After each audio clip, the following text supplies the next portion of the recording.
355. Créativité. Podcast de Chanel. Créativité. Creativity. Chanel à l'Opéra. Chanel à l'Opéra. 355. Welcome to 355 Creativity Sessions, Chanel at the Opera. I am Virginie Mouzat, journalist and writer, and today I will be your host for the new podcast series. For the second year, the House of Chanel is the patron of the new season's gala opening night of the National Opera of Paris, celebrating its very strong relationship with the ballet world. Its founder, Gabrielle Chanel herself, was in her time a very active support of the Parisian avant-garde artistic scene.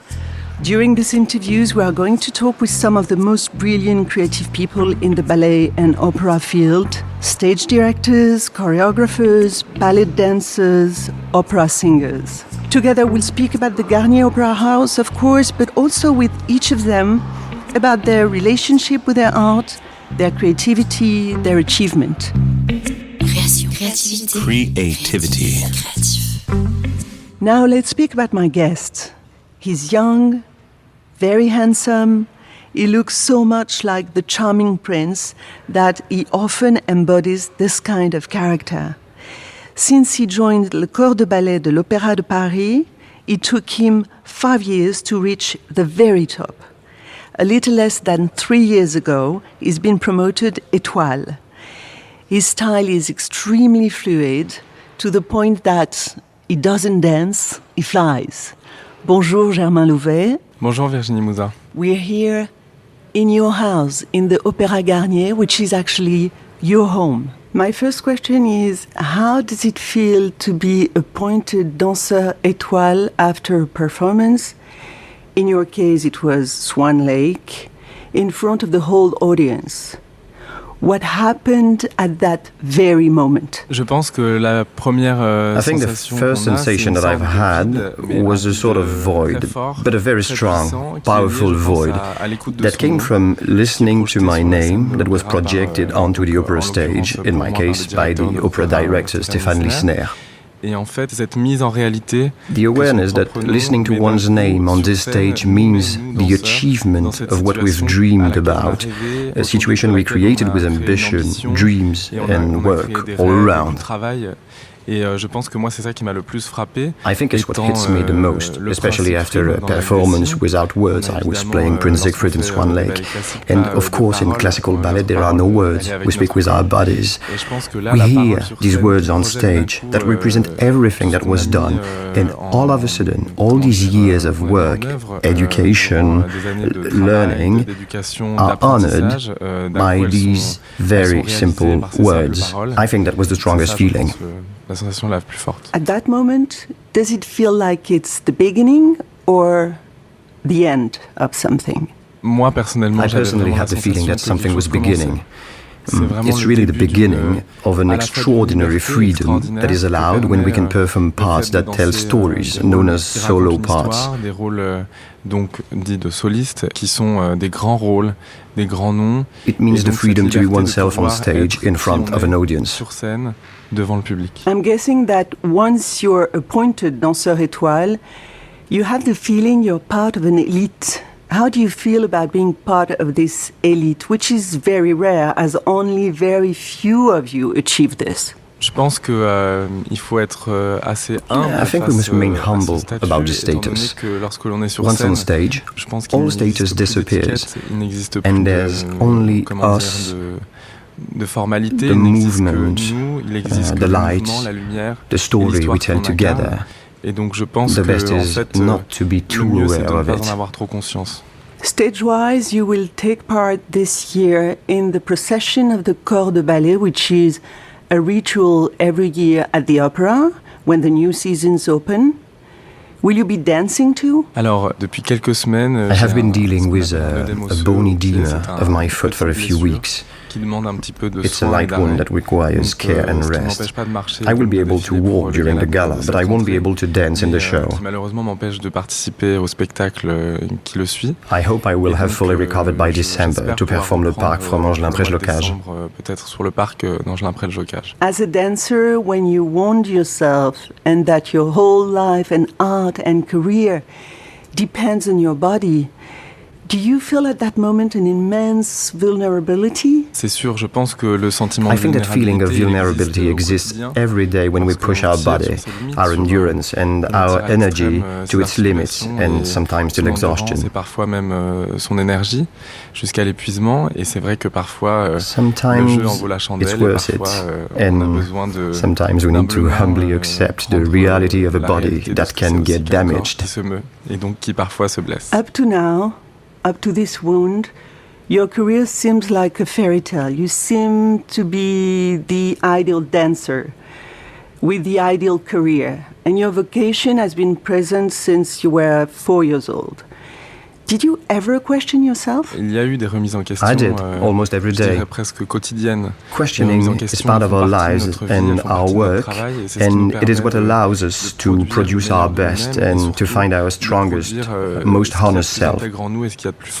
C'est toujours chercher It's la about vérité looking for the truth, and more especially one's own truth, to be as sincere as possible on stage, but also in the work. Because when we dance, we don't lie. Which is why questioning is an everyday effort.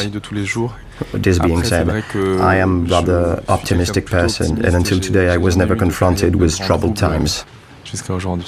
Since you're optimistic and apparently perfect, do you think you still lack qualities even at that stage of your career? Bien sûr, Of course. C'est difficile parce que it's difficult on because est toujours très as frustré, dancers, we are always very frustrated as we are on a search quest for perfection, which can be achieved. But that's where our love for this art comes from. There are qualities I want to develop more, such as more power in the jumps, more charisma with specific poses, for instance.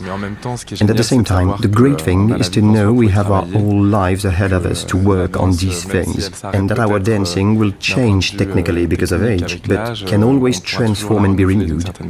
When you speak about aiming towards perfection in the ballet world, how do you reconcile this quest and this life of discipline with your life as a young man of 25 years old leading a normal Parisian life? Je pense que c'est un équilibre subtil à trouver. Évidemment, ça demande Of course, it requires rigor and discipline when it comes to our lifestyle and regularity.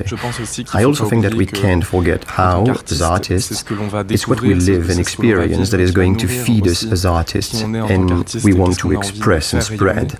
Et moi, il me semble primordial It seems crucial to me to go out and meet people, artists, to see exhibitions, plays, dance, music. De la danse, de la musique, etc. Let's talk about a major figure in the world of modern dance, William Forsythe, whose work you had the privilege to perform.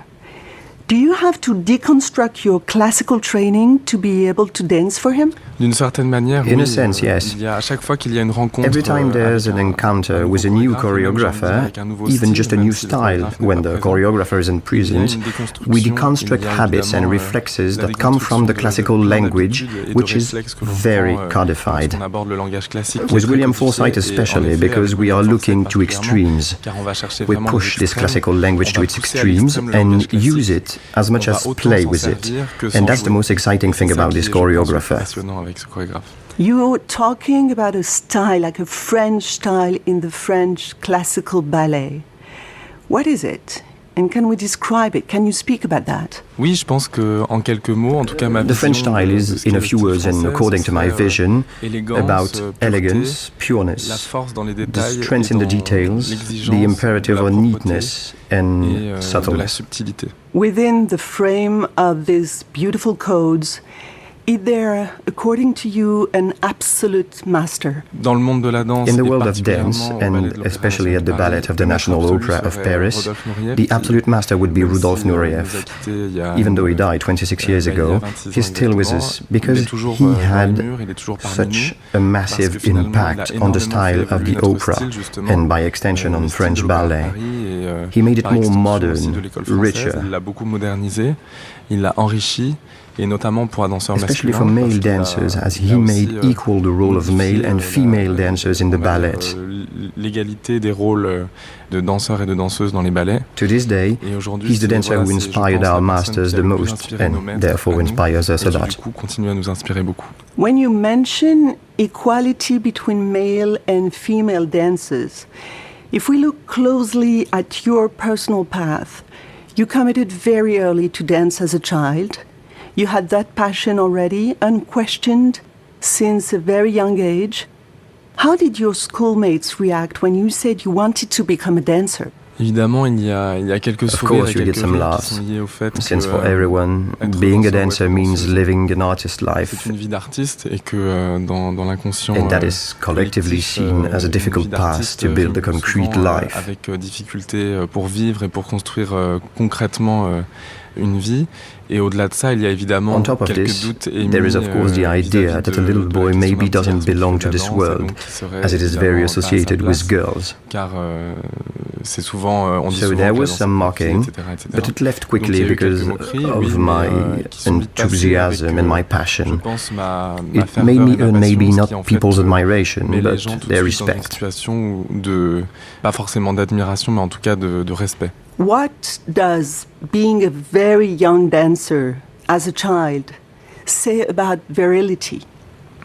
Je pense que, I do think that dance questions virility as we define, comprehend it in 2019. In the classical romantic ballet from the end of the 19th century, virility was different than today. Être un danseur en collant qui interprète Back des rôles then, masculins, a dancer performing male roles on stage wearing tights, even using a gracious, ethereal body language, was seen as very virile. I think that today this macho and obsolete vision of virility has evolved. And, of course, being a ballet dancer isn't part of it. I think the very practice of an artist questions people's positions in society beyond being a virile man or a feminine woman. I think there exist infinite nuances that are expressed through dance and allow us, particularly with modern choreographers, to break these ideas and to show people how they really are. Et voilà, de faire vivre les gens tels qu'ils sont réellement. Would you say that today, in this kind of one-of-a-kind life you're living, being a young dancer étoile, it's a good thing for your profession? The fact that dance is so fashionable everywhere right now? Oui, ça fait énormément de bien. It's a very good thing for the profession. Si la danse est à la If mode, dance is that fashionable today, it's because self-promotion is fashionable through social media. La promotion de soi-même est à la mode via les réseaux sociaux, etc. Et donc ça fait And énormément it de benefits bien dance à la danse car elle peut because exister it can exist on a very large scale la plus large for the largest audience, and it makes people want to dance and perform. Et de se produire. About promotion and social networks, is it important for you, for dancers like you, to use this media? Do you do it yourself? Alors, je pense que I think social medias are as useful as they can be toxic. Moi, je le fais à ma propre I use it mesure, with my own measure. Je le fais avec With spontaneity when I feel like sharing an image, a moment, a move, or an experience that is interesting to me. Une expérience que j'ai vécue et que je trouve intéressante. Et je pense que it's unfortunately essential, but I think we also have to be careful. Nothing replaces the real experience of seeing dance on stage or living it wherever you are. You were saying earlier that you have your whole life ahead of you, which is true. But a dancer's life follows another timing than a normal life. How long is a dancing career? Il n'y a pas vraiment de I think there are no règles. rules. The body and the mind, aussi, yes, the body and the mind determine the longevity of a dancer's career. Pour ce qui est des danseurs de l'opéra, here at the opera, we retire at 42 years old. Je pense qu'en moyenne, I think on average, dancers stop dancing around 40, 45 years old. Of course, some dancers unfortunately wound themselves and have to stop before around 30 years old. But some dancers, like Mikhail Baryshnikov, keep dancing up to 65, 70 years old. Being a dancer means to constantly explore and evolve, and I think the body never sets enough limits to keep us from expressing ourselves. Since this career at the opera lasts to 42 years old only, do you think about what comes after? Bien sûr, on y pense tout le temps. Of course, all the time. C'est presque les gens nous disent everyone tells us how short it is and that we must enjoy it. It is true, especially in a place like the opera. But it is also a blessing to know that we will be allowed a second life, to keep dancing or to do something else. Nous permettre d'exploiter autre chose. Speaking of other artistic paths, would you see yourself as an actor, for instance? Pourquoi pas? Why not? I'm considering everything. But I'm also careful with the projections we can have of ourselves and the fantasies that go with them, as opposed to the reality of the work it implies, something we as dancers are very aware of. But I would love to be an actor playing theaters. I'm just not naive with regards to the work it would require. You already have another experience of your image since you're a model too. Outside of France and outside of this beautiful dance company, would you consider joining another ballet company somewhere in the world? And if so, which one would it be? Which one would match the Opera Ballet Company? Je pense qu'il y a de nombreuses There are many prestigious companies in the world that are at the same level as the opera. But I think it's impossible to compare levels, as they each have their particularities, their qualities, their soloists, their ballet. And I think that when it comes to what I like, no other company can replace the love I have for the one I'm in today. I feel that what could make me join another company is the desire to travel and to discover a new city, new people, new creators. Etc. Do you have one in mind? Pourquoi pas New York, San Francisco, but also European cities in Germany, London as well, yes. Même à Londres, qui font rêver. Do you dance anywhere else than on stage? Oui, I do. I dance a lot in my living room, in my garden, when I'm with my family. I dance all the time. On what kind of music? Alors, tout. Everything. C'est-à-dire, ça peut être autant it can be what's on the radio, sudden inspiration, musique classique, classical music, Latino music. I also listen to a lot of variety from the 60s, 70s, 80s.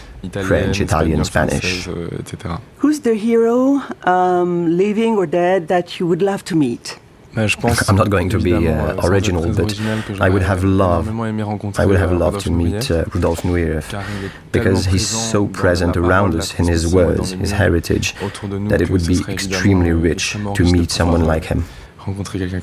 If you had met him, Rudolf Nureyev, what would you have told him? I think I wouldn't have said anything. I would have observed him. What big accomplishment do you still have to achieve? My ultimate dream is not easily doable, but not impossible, and would be to work on Pina Bausch pieces. What is your current state of mind right now? I'm very curious and excited about all the things I'm going to do. Merci beaucoup, Germain Louvet. Merci, Virginie. Au revoir. Merci. Creativity.